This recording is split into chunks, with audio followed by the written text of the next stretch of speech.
Hey,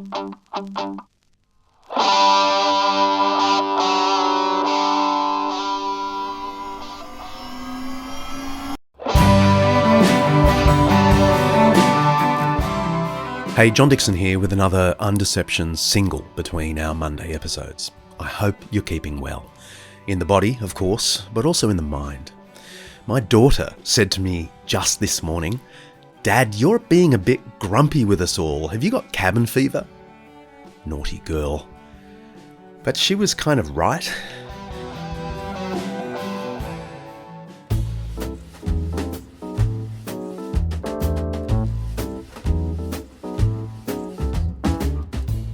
She put her finger on something that is a very real part of the coronavirus pandemic.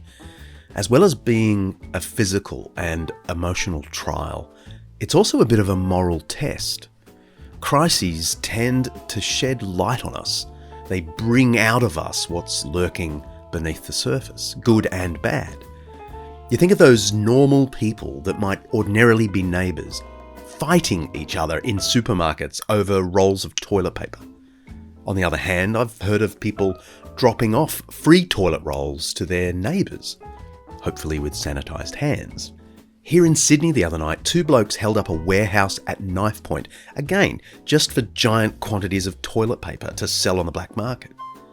And then you hear of that priest in Italy the other day who insisted that his respirator should go to the woman next to him. She lived. He died. At the same time, internet scammers are taking advantage of how many people are stressed online. You've got streaming services offering additional free packages and audio book providers like Audible throwing away free audio books. Dads are being grumpier than usual. Others are making the most of family time. It's really mixed, and my point is, there's a moral dimension to this crisis. But that's not a new insight. The other day I mentioned the Cyprian pandemic in the middle of the 3rd century. I read to you from the treatise of Cyprian, the Bishop of Carthage, who wrote a series of letters and pamphlets in the middle of the pandemic, which is why historians call it the Cyprian pandemic, because he's our best source for exactly what happened. The descriptions he provides are shocking, worse than what we're seeing on the news each night, at the moment anyway. Before I read to you what he says about the moral clarity a pandemic brings, here's his awful physical description of what was happening.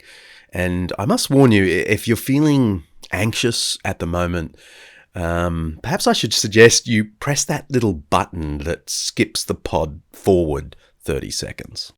Anyway, here's Cyprian writing around the year 250, about 12 months into the pandemic. The strength of the body is dissolved. The bowels dissipate in a flow. A fire that begins in the inmost depths burns up into wounds in the throat. The intestines are shaken with continuous vomiting.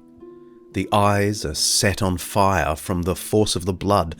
The infection of the deadly putrefaction cuts off the feet or other extremities of some, and as weakness prevails through the failures and losses of the bodies, the gait is crippled, or the hearing is blocked, or the vision is blinded. And I'm going to stop there. Actually, I read an article the other day in The Atlantic that makes the case that Cyprian's description here suggests a filovirus like Ebola. Anyway, that's above my pay grade. Cyprian goes on to make a bunch of spiritual points, loads of them actually. He talks about how to face this horror with heroic spiritual confidence.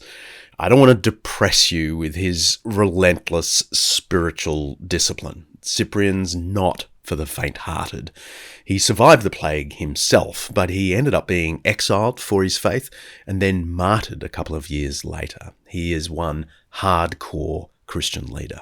Anyway, what I do want to read to you is his section on the moral clarity that the pandemic brought.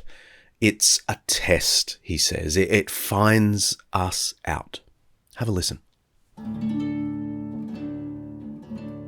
What significance all this has.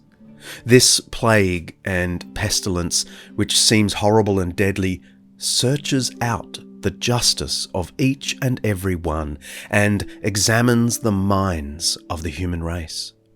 Whether the well care for the sick, whether relatives dutifully love their kinsmen as they should, whether masters show compassion to their ailing slaves, whether physicians do not desert the afflicted, begging their help, whether the greedy quench the insatiable fire of their avarice, whether the proud bend their necks, whether the rich bestow and give something. Although this mortal crisis has contributed nothing else, it has certainly accomplished this.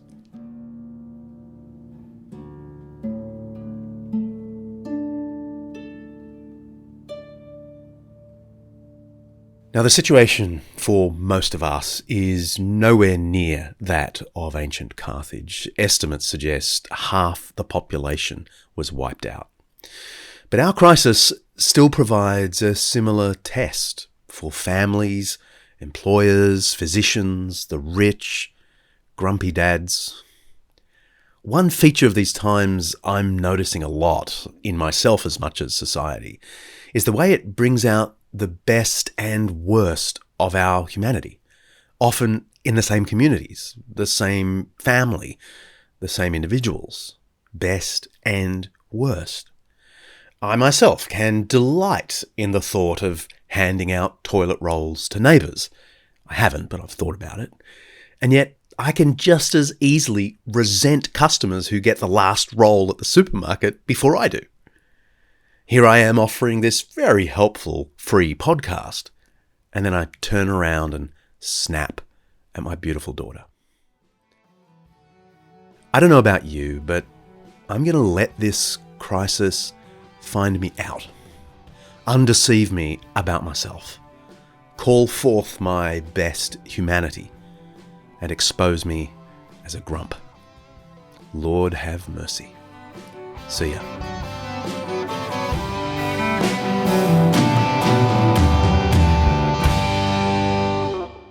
You've been listening to the Eternity Podcast Network, eternitypodcasts.com.au.